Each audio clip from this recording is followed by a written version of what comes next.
എൻ്റെ വീട്ടുകാരും പിന്നെ എൻ്റെ അയൽവാസിയും പറഞ്ഞു പോകരുതേ എന്ന് പറഞ്ഞു. പോയിരുന്നെങ്കിൽ ഞാനും ഇന്ന് ഇവിടെ ഉണ്ടാവില്ലായിരുന്നു. നമ്മുടെ തറയടക്കം പോയടുത്ത് നമ്മൾ എവിടെ ചെന്നിട്ട് എന്ത് മേടിക്കാനാണ്? അതുകൊണ്ട് ഇപ്പം താമസിക്കാൻ വേണ്ടിയിട്ട് സർക്കാരിൻ്റെ ഭാഗത്തുനിന്ന് ഒരു സൗകര്യം ഒരുക്കി തരണമെന്ന് വിനീതമായിട്ട് അപേക്ഷിക്കുകയാണ്. ഇവിടെയുള്ള പഴയ കാരണന്മാർക്കറിയാം ഉരുൾപൊട്ടുന്ന സ്മെല്ലും അതുപോലെ നമുക്ക് ഒരു പതിവില്ലാത്ത രീതിയിലുള്ള മഴയെല്ലാം കാണുമ്പോൾ ഏകദേശം ഇവിടെയുള്ള ഏകദേശം ആളുകൾക്കും അറിയാം ഉരുൾപൊട്ടിൻ്റെ ഒരു രൂപരേഖ എല്ലാവർക്കും അറിയാം. വയനാട് ചൂരൽമലയിലും മുണ്ടക്കയിലും ഉരുൾപൊട്ടിയ അതേ രാത്രിയിൽ തന്നെയാണ് കോഴിക്കോട് വിലങ്ങാട് എൻ്റെ പുറകിൽ കാണുന്ന മഞ്ഞക്കുന്നിൽ നിന്നും ഉരുൾപൊട്ടിയത്. ഇതേ രീതിയിൽ 50-ലധികം സ്ഥലത്താണ് ഈ മലയോര മേഖലയിൽ ഉരുൾപൊട്ടി ഒഴുകിയത്. ഏക്കർ കണക്കിന് കൃഷിഭൂമി നശിച്ചു, ഹെക്ടർ കണക്കിന് മറ്റ് വസ്തുക്കളൊക്കെ തന്നെ തകർന്നു പോയി. 10-ലധികം വീടുകൾ, അതായത് കൃത്യമായി പറഞ്ഞാൽ 12 വീടുകൾ 14ഓളം വീടുകൾ പൂർണ്ണമായും നശിച്ചു പോയി. ഒപ്പം തന്നെ 100-ലധികം വീടുകൾ വാസയോഗ്യമല്ലാതെ പോയി. ഇപ്പോഴും കണക്കെടുക്കലൊക്കെ തന്നെ നടന്നുകൊണ്ടിരിക്കുകയാണ്. എനിക്കൊപ്പം ഉള്ളത് ഡൊമിനിക് ചേട്ടനാണ്. ഈ ചേട്ടൻ്റെ വീട് കാണുന്നതാണ് അത്. അവിടെ വെറും മൺകൂന മാത്രമേ ഉള്ളൂ. ചേട്ടാ എത്ര പേരെ വീട്ടിലുണ്ടായിരുന്നത്? ഞങ്ങൾ 6 പേരാണ് വീട്ടിലുണ്ടായിരുന്നത്. ഞാൻ, വൈഫ്, പിന്നെ എൻ്റെ മോന്, പിന്നെ മോൻ്റെ മക്കൾ 3 പേര്, കൊച്ചുമക്കൾ 2 വയസ്സ്, 4 വയസ്സ്, 7 വയസ്സുള്ള മക്കളാണ് ഉണ്ടായിരുന്നത്. ഞങ്ങൾ ഇവരെ എടുത്തുകൊണ്ടാണ് ഞങ്ങൾ ഓടുന്നത്. 3 മിനിറ്റ് കൊണ്ട് ഞങ്ങൾ ഇവിടുന്ന് ഓടി 3 മിനിറ്റ് കൊണ്ട് ഈ സംഭവം നടന്നു. അതായത് 2-3 ഉരുളുകൾ ഞങ്ങൾ വരുന്നത് കണ്ടു.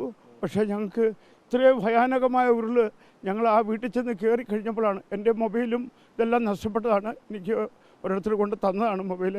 അതുപോലെ തന്നെ എന്ത് ചെയ്തെന്ന് വെച്ച് കഴിഞ്ഞാൽ ഞങ്ങൾ അവിടെ ചെല്ലുന്നു. ഞാൻ മൊബൈൽ എടുക്കാൻ വേണ്ടിയിട്ട് തിരിച്ചു പോരാൻ വേണ്ടിയിട്ട് തുടങ്ങിയപ്പോഴത്തേക്ക് എൻ്റെ വീട്ടുകാരും പിന്നെ എൻ്റെ അയൽവാസിയും പറഞ്ഞു പോകരുതേ എന്ന് പറഞ്ഞു. പോയിരുന്നെങ്കിൽ ഞാനും ഇന്ന് ഇവിടെ ഉണ്ടാവില്ലായിരുന്നു. പിന്നെ ഞങ്ങളുടെ വാഹനങ്ങൾ ഇന്ന് 6 വണ്ടികളുണ്ടായിരുന്നു. ഞാനൊരു ഓട്ടോമൊബൈൽ ഫീൽഡിലുള്ള ആളായിരുന്നു. അതുകൊണ്ട് എനിക്ക് വാഹനം ഒരു ഇതുണ്ടായിരുന്നു, ഒരു വാഹനത്തോട് കൂടുതൽ ഇൻട്രസ്റ്റ് ആയിരുന്നു. അങ്ങനെ എനിക്ക് 3 ബൈക്കും മകനോടെ കൂട്ടിയിട്ടാണ്. മകനൊരു കാറും ഒരു ബൈക്കും, എനിക്ക് ഒരു ജീപ്പ്, ഒരു കാറ്, 2 ബൈക്ക്. അതെ, കാറ് മകൻ്റെ കാറാണ് ഇതുള്ളത്. അത് റിക്സ് വാഗൺ ടൈഗൺ. എൻ്റെ ഇതുണ്ടായിരുന്നു, വാഗണർ ഉണ്ടായിരുന്നു. വാഗണർ കണ്ടിട്ടില്ല, കാണാനേ ഇല്ല. പിന്നെ എന്താണെന്ന് ചോദിച്ചു കഴിഞ്ഞാൽ അതിനകത്ത് ഒരു യൂണിക്കോൺ ഉണ്ടായിരുന്നു, അത് കണ്ടിട്ടില്ല. ഒരു FC, യമഹയുടെ ഒരു FC ഉണ്ടായിരുന്നു, അത് കണ്ടിട്ടില്ല. സ്പ്ലെൻഡർ കണ്ടിട്ടുണ്ട്. ജീപ്പ് ഇവിടെ ഒരു മരത്തിൽ എൻ്റെ തന്നെ തെങ്ങയിൽ, ഈ കിടക്കുന്ന തെങ്ങയിൽ തടഞ്ഞ് നിന്നത് കൊണ്ട് ആ ജീപ്പ് അവിടെ ഉണ്ട്. പക്ഷേ ജീപ്പിനും അതിൻ്റെ ചേസ് മറ്റു കാര്യങ്ങളൊക്കെ എല്ലാം ഇതാണ്. അതിന് എവിടെ താമസിക്കുന്നത്? ക്യാമ്പിലാണോ? ക്യാമ്പിലായിരുന്നു. ഇന്നലെ വൈകിട്ട് ക്യാമ്പിൽ നിന്നും പോന്നു. കാരണം ക്യാമ്പ് പിരിച്ചു വിടുക എന്ന് പറഞ്ഞതിൻ്റെ പേരിൽ പിന്നെ അവിടെ നിന്ന് ഒച്ചപ്പാടും ബഹളമൊന്നും ഉണ്ടാക്കാൻ കഴിയില്ലാത്തതുകൊണ്ട് ഞാൻ എന്ത് ചെയ്തു, എൻ്റെ സുഹൃത്തിൻ്റെ വീട്ടിലേക്ക് ഞാൻ വന്നു. സുഹൃത്ത് പറഞ്ഞു ഇപ്പം നമുക്ക് അവർക്കൊന്നും പറയത്തില്ല. ഞാൻ വന്ന് എനിക്കൊരു കിറ്റ് കിട്ടി. ആ കിറ്റുമായിട്ട് ഞാൻ അവിടെ വന്നു. കിറ്റ് വീട്ടുകാരെ ഏൽപ്പിച്ചു. എനിക്ക് പൂർണ്ണമായിട്ടും 100% ഒന്നുമില്ല. ഈ ഉടുതുണി അല്ലാതെ വേറെ ഇപ്പം 3-4 ഷർട്ടുകളും കാര്യങ്ങളൊക്കെ കിട്ടിയിട്ടുണ്ടെന്നുള്ളത്. ഒരു ക്യാമ്പിൽ ഞാൻ ചെന്ന് ഒന്നും പിടിച്ചു പറിക്കാൻ പോയിട്ടില്ല. കാരണം നമ്മൾ ഇനി നമ്മുടെ തറയടക്കം പോയടുത്ത് നമ്മൾ എവിടെ ചെന്നിട്ട് എന്ത് മേടിക്കാനാണ്? അതുകൊണ്ട് ഇപ്പം താമസിക്കാൻ വേണ്ടിയിട്ട് സർക്കാരിൻ്റെ ഭാഗത്തുനിന്ന് ഒരു സൗകര്യം ഒരുക്കി തരണമെന്ന് വിനീതമായിട്ട് അപേക്ഷിക്കുകയാണ്. അതുപോലെ ഈ ചേട്ടൻ അടിയന്തരമായിട്ടൊരു വാടക വീടാണ് വേണ്ടത്. സുഹൃത്തിൻ്റെ വീട്ടിൽ താമസിക്കുകയാണ്. പക്ഷേ അത് അധികം ദിവസം നിൽക്കാനും കഴിയില്ല. അതുകൊണ്ട് അത്യാവശ്യമായിട്ട് ഡൊമിനിക് ചേട്ടനും കുടുംബത്തിനും ഒരു വാടക വീട് അത്യാവശ്യമായിട്ട് കണ്ടെത്തേണ്ടതുണ്ട്. അത് സർക്കാർ ഇടപെടണമെന്നാണ് ചേട്ടൻ്റെ ആവശ്യം. നാട്ടുകാരൊക്കെ നൽകിയ വസ്ത്രങ്ങളും മൊബൈൽ ഫോണും ഉപയോഗിച്ചാണ് ഇപ്പോൾ നമുക്കൊപ്പം വന്ന് നിൽക്കുന്നത്. മറ്റു നാട്ടുകാരൊക്കെ തന്നെ ഇവിടെയുണ്ട്.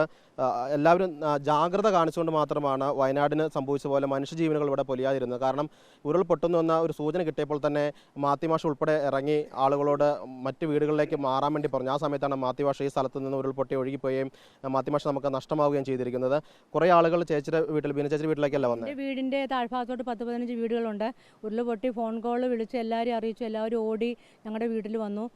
ഞങ്ങൾ സുരക്ഷിതരായിരുന്നു. ആർക്കും വലിയ പക്ഷേ ലാസ്റ്റ് ഉരുൾ പൊട്ടിയപ്പോൾ മിറ്റമൊക്കെ ഇടിഞ്ഞു പോയി, വെള്ളം എല്ലാം മിറ്റത്തോട്ട് വന്നെങ്കിലും ഞങ്ങൾക്ക് ആർക്കും ആപത്തൊന്നും വന്നില്ല. ഞങ്ങളെല്ലാം സുരക്ഷിതരായി ഞങ്ങൾ രക്ഷപ്പെട്ടു. 1.5 വയസ്സ് ഉള്ള കൊച്ചു മുതൽ 88 വയസ്സ് വരെയുള്ള ചാച്ചനടക്കം ആ സമയത്ത് ഞങ്ങളുടെ വീട്ടിലുണ്ടായിരുന്നു. പിന്നെ വീട്ടിൽ നിന്ന് നിങ്ങൾ കണ്ടു നിൽക്കാനല്ലേ പറ്റുള്ളൂ. കാണാൻ പറ്റി. കറണ്ട് പോസ്റ്റെല്ലാം ഒടിഞ്ഞ് പെരയുടെ മുകളിലോട്ട് വീണു. പിന്നെ ഒരു മരം വന്ന് അടിച്ച് പെരയ്ക്ക് മുകളിൽ വീണു. എന്നാൽ ലൈറ്റ് എല്ലായിടത്തും പോസ്റ്റ് ഒടിഞ്ഞ് ലൈറ്റ് പോയിരുന്നു. ഇൻവേർട്ടർ ഉണ്ടായിരുന്നുകൊണ്ട് ലൈവായിട്ട് ഇതെല്ലാം കാണാൻ സാധിച്ചു. മാത്യു മാഷ് ഇവിടെ നിൽക്കുവായിരുന്നു, കടവരാന്തയിൽ നിൽക്കുവാണ്. മാത്യു മാഷ് കടയുടെ വരാന്തയിൽ നിൽപ്പുണ്ടായിരുന്നു. മാത്യു മാഷ് ഒരു 3-ാമത്തെ ഉരുൾ വരെ മാത്യു മാഷിനെ എനിക്ക് കാണാമായിരുന്നു. ഞാൻ കണ്ടു. ലാസ്റ്റ് ഉരുൾ വന്നപ്പോഴാണ് കടയടക്കം എടുത്തു പോയ കൂട്ടത്തിലാണ് മാഷും പോയത്. എന്തെങ്കിലും ജാഗ്രത നിർദ്ദേശം ഒഫീഷ്യൽ നിങ്ങൾക്ക് കിട്ടിയായിരുന്നു മാറണമെന്ന് പറഞ്ഞിട്ട്? കാരണം ഒരു 1:15 മുതൽ ഫോൺ കോളുകൾ ഓരോ സ്ഥലങ്ങളിൽ ഉരുൾ പൊട്ടിയപ്പോൾ അങ്ങോട്ടും ഇങ്ങോട്ടും വാട്സപ്പ് ഗ്രൂപ്പ് വഴി എല്ലാവരും അറിയിച്ചു, ഇങ്ങനെ ഉരുൾ പൊട്ടി വരുന്നുണ്ട്, എല്ലാവരും ജാഗ്രത ആയിരിക്കണം, അങ്ങോട്ടും ഇങ്ങോട്ടും ഉയർന്ന പ്രദേശങ്ങളിലേക്ക് മാറിക്കോളാൻ ഓരോരുത്തർ ഫോൺ വഴി അറിയിച്ചതുകൊണ്ടാണ് ഞങ്ങളുടെ നാട്ടിൽ ഇത്രയും വലിയ ദുരന്തം ഉണ്ടായിട്ടും ആളപായം ഒന്നുമില്ലാതെ ഞങ്ങൾ രക്ഷപ്പെട്ടത്. ഇപ്പോൾ പല സ്ഥലത്ത് പൊട്ടിയിട്ടുണ്ടല്ലോ, ഇത് ഏത് വഴിക്ക് വരുന്നതെന്നുള്ളൊരു നിങ്ങൾക്ക് സംശയമുണ്ട്? കാരണം ഇവിടെയൊക്കെ പല സ്ഥലത്ത് പൊട്ടി ഒഴുകി കിടക്കുന്നുണ്ട്. പിന്നെ പറയുവാണെങ്കിൽ പഴയ കാരണന്മാർക്കറിയാം, ഏകദേശം ഉരുൾ പൊട്ടുന്ന ഒരു സ്മെല്ലുണ്ട് ഇതിന്. പിന്നെ കൂടുതലും ഞങ്ങളുടെ മലമ്പ്രദേശത്ത് കല്ലുകളുടെ കൂട്ടിയിടിക്കൽ, ഒരു കല്ലിന് മുകളിൽ വന്നിടിക്കുമ്പോൾ ഒരു ശബ്ദം ഉണ്ടല്ലോ, ആ ശബ്ദം കുറേ പേര് തിരിച്ചറിഞ്ഞു, അതുകൊണ്ടാണ് ഉരുൾ പൊട്ടിയാണ് വരുന്നതെന്ന് മനസ്സിലായത്. പിന്നെ ഇവിടെയുള്ള പഴയ കാരണന്മാർക്കറിയാം ഉരുൾ പൊട്ടുന്ന സ്മെല്ലും, അതുപോലെ നമുക്ക് ഒരു പതിവില്ലാത്ത രീതിയിലുള്ള മഴയെല്ലാം കാണുമ്പോൾ ഏകദേശം ഇവിടെയുള്ള ഏകദേശം ആളുകൾക്കും അറിയാം ഉരുൾപൊട്ടിൻ്റെ ഒരു രൂപരേഖ എല്ലാവർക്കും അറിയാം. വീട് ഇവിടെ അടുത്താണ്? അല്ല, ഞങ്ങൾ പിന്നെ ഒരു മുക്കത്തുനിന്ന് വരുന്നതാണ്. നമ്മളൊരു ട്രസ്റ്റ് നടത്തുന്നത് അവിടെ, നമ്മുടെ ഒരു ഷമീർ ചാരിറ്റബിൾ ട്രസ്റ്റ് എന്നാണ് ആ. അപ്പോൾ ഞങ്ങളിവിടെ വന്നാണോ? ഞങ്ങളിവിടെ 2 ദിവസം ഒന്ന് വന്നിരുന്നു. ഇവിടുത്തെ അവസ്ഥ മനസ്സിലാക്കി. എല്ലാവരും വയനാട്ടിലേക്കാണ് കൂടുതൽ കാര്യങ്ങളൊക്കെ എത്തിക്കുന്നത്. അപ്പോൾ ഇവിടെ വന്നതിന് ശേഷം ഞങ്ങൾക്ക് കാര്യങ്ങൾ മനസ്സിലാക്കി ഞങ്ങളൊരു ലിസ്റ്റ് എടുത്തു. 29 വീടുകൾക്കുള്ള ലിസ്റ്റ് എടുത്തു. 29 ആളുകൾക്കും ഉള്ള വീട്ടാവശ്യങ്ങൾക്കുള്ള സാധനങ്ങൾ, പാത്രങ്ങൾ, തുടക്കുന്ന മോപ്പ്, ബക്കറ്റ്, അങ്ങനത്തെ. അത് വീടുകളുള്ളവരല്ല, വീടുകൾ പോയവരുണ്ട്. പൂർണ്ണമായി പോയ എല്ലാവർക്കും ഉണ്ട്.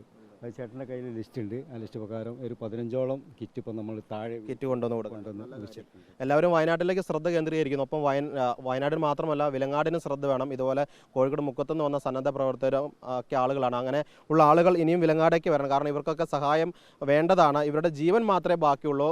കിടന്നുറങ്ങിയിരുന്ന കിടക്കയും കിടപ്പാടവും ആ വീടിൻ്റെ തറ ഉൾപ്പെടെ ഒഴുകിപ്പോയ 10-14 വീടുകളുണ്ട്. താമസിക്കാൻ കഴിയാത്ത നിരവധി വീടുകൾ ഈ പ്രദേശത്തുണ്ട്. അവർക്കൊക്കെ തന്നെ എത്രയും പെട്ടെന്ന് സഹായം എത്തിക്കേണ്ടതുണ്ട്. ഇപ്പോഴും ആളുകൾ ആശങ്കയിൽ കഴിയണം. നേരത്തെ കണ്ട ഡൊമിനിക് ചേട്ടനെ പോലുള്ള ആളുകൾ അവർക്ക് എവിടേക്ക് പോകും? ഒരു സുഹൃത്തുള്ളതുകൊണ്ട്, നല്ല സുഹൃത്തുള്ളതുകൊണ്ട് ആ വീട്ടിലേക്ക് താമസം മാറുകയും ഇവിടെയുള്ള പാലം ഇപ്പോൾ പൂർണ്ണമായും തകർന്നുപോയി. ഇപ്പോൾ തെങ്ങിൻ്റെ തടിയിട്ട് നാട്ടുകാർ ഉണ്ടാക്കിയ ഒരു പാലമാണ്. ഇതുവഴിയാണ് വാഹനങ്ങൾ തൽക്കാലത്തേക്ക് മറുകര കടന്നു പോകുന്നത്. താഴേക്ക് തിരിച്ചാൽ കാണാം പടുകൂറ്റൻ കല്ലുകളാണ് മലമുകളിൽ നിന്ന് ഒഴുകി വന്നിരിക്കുന്നത്. ഉരുൾപൊട്ടി ഒഴുകിയ തോടാണ് ഇപ്പോൾ ചെറിയൊരു നീർച്ചാലായിട്ട് ഒഴുകുന്നു.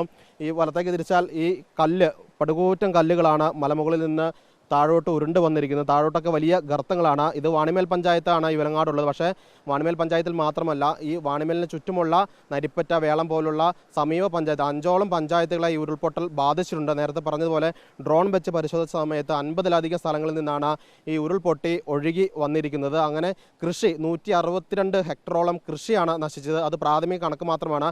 വിവിധ വകുപ്പുകളോട് സർക്കാർ ഈ നഷ്ടമായ കണക്ക് സൂചിപ്പിക്കാൻ പറഞ്ഞിട്ടുണ്ട്. അതിനുള്ള സമയപരിധി ഈ മാസം 20 വരെയാണ്. അതോടൊപ്പം തന്നെ കർഷകർക്ക് നഷ്ടമായ കൃഷിയുടെ ഒരു കണക്കും പരാതി നൽകാൻ കൃഷിഭവനിൽ നൽകാനുള്ള സമയപരിധി ഈ മാസം 30 വരെ സർക്കാർ നൽകിയിട്ടുണ്ട്. വടകര RDOയെ നോഡൽ ഓഫീസറായിട്ടൊക്കെ തന്നെ സർക്കാർ നിയമിച്ചിട്ടുണ്ട്.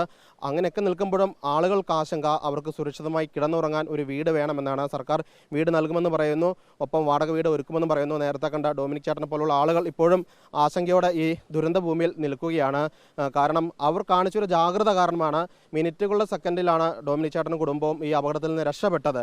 ഇവിടുത്തെ ജനങ്ങൾ ജാഗ്രതയോടെ ഇടപെട്ടതുകൊണ്ട് മനുഷ്യജീവനുകൾ രക്ഷിക്കാൻ വേണ്ടി സാധിച്ചു. പക്ഷേ അവരുടെ കൃഷിഭൂമിയും വീടുകളും കടകൾ ഉൾപ്പെടെയുള്ള സ്ഥാപനങ്ങളും ഒന്നും തന്നെ വീണ്ടെടുക്കാൻ സാധിച്ചില്ല. എല്ലാം തൂത്തെറിഞ്ഞ് പോയിരിക്കുകയാണ്. ഒപ്പം തന്നെ വിലങ്ങാട് ടൗണിലേക്ക് ബസ് വരാതായിട്ട് 2 ആഴ്ച കഴിഞ്ഞിരിക്കുന്നു. കാരണം ഉരുട്ടി പാലം, ഈ ഉരുൾപൊട്ടൽ പുതിയ പാലമാണ്, ഉരുൾപൊട്ടലിൽ ഉരുട്ടി പാലം തകർന്നു.